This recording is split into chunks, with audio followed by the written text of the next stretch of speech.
مضمون Urdu first year, چوتھا سبق ہے ابوالقاسم زہراوی۔ مصنف کا نام حمید عسکری۔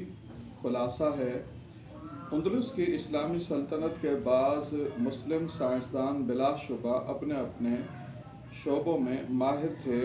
اس دور کی سب سے عظیم شخصیت ابوالقاسم خلف بن عباس زہراوی ہے۔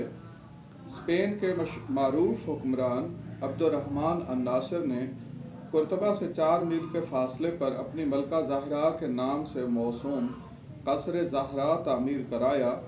رفتہ رفتہ اس کے گرد ایک شہر آباد ہو گیا۔ اس میں ابوالقاسم زہراوی پیدا ہوئے، اسی نسبت سے زہراوی کہلائے۔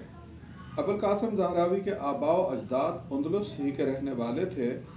اندلس کے 8ویں بادشاہ عبدالرحمن الناصر کے عہد میں 936 میں زہراوی پیدا ہوئے۔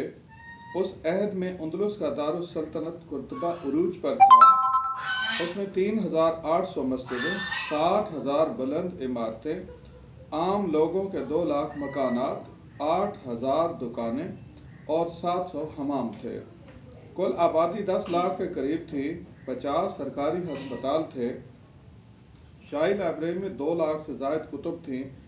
قرطبہ یونیورسٹی اس دور کی معروف درسگاہ تھی۔ زہراوی نے اسی ماحول میں پرورش پائی۔ طب اس کا خاص مضمون تھا۔ اس نے اس میں مہارت پائی۔ عملی تحقیق کا آغاز شاہی شفا خانے سے کیا اور جدید علم الجراحت کا موجد بن گیا۔ آج علم علاج کے 2 طریقے ہیں، علاج بالدوا اور علاج بالجراحت۔ پہلے کو دیسی طب کا چربہ سمجھا جاتا ہے، جبکہ سرجری کو خاص مغربی ڈاکٹروں کی کاوش کا نتیجہ کہا جاتا ہے۔ سبب یہ ہے کہ عوام اسلامی دور کے عظیم سرجن ابوالقاسم زہراوی کے کارناموں سے آگاہ نہیں ہیں، جس نے یورپ والوں کو سرجری کے فن سے واقف کیا۔ زہراوی نے آپریشن کی جو نئی راہیں دریافت کی، جو نئے آلات بنوائے، انہیں لکھتا گیا اور یگانہ روزگار کتاب تصریف وجود میں آ گئی، جو صدیوں تک یورپ کی یونیورسٹیوں میں پڑھائی جاتی رہی۔ اس میں میڈیسن اور سرجری دونوں کی تفصیل ہے۔ سرجری میں یہ پہلی مفصل کتاب ہے۔ اس کے 3 حصے ہیں۔ پہلا داغ دینے سے متعلق ہے، دوسرا اور تیسرا عملی جراحت کے حوالے سے ہے۔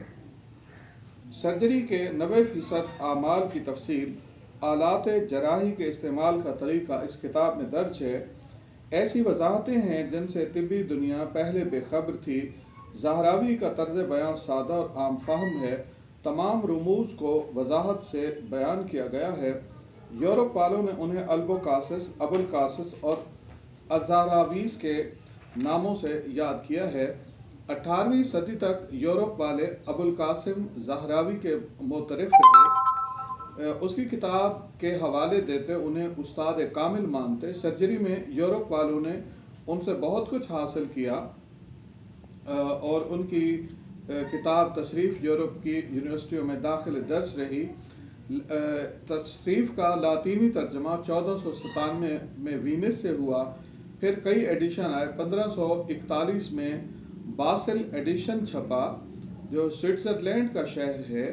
19ویں صدی کے آخر تک یہ کتاب یورپ میں مقبول رہی۔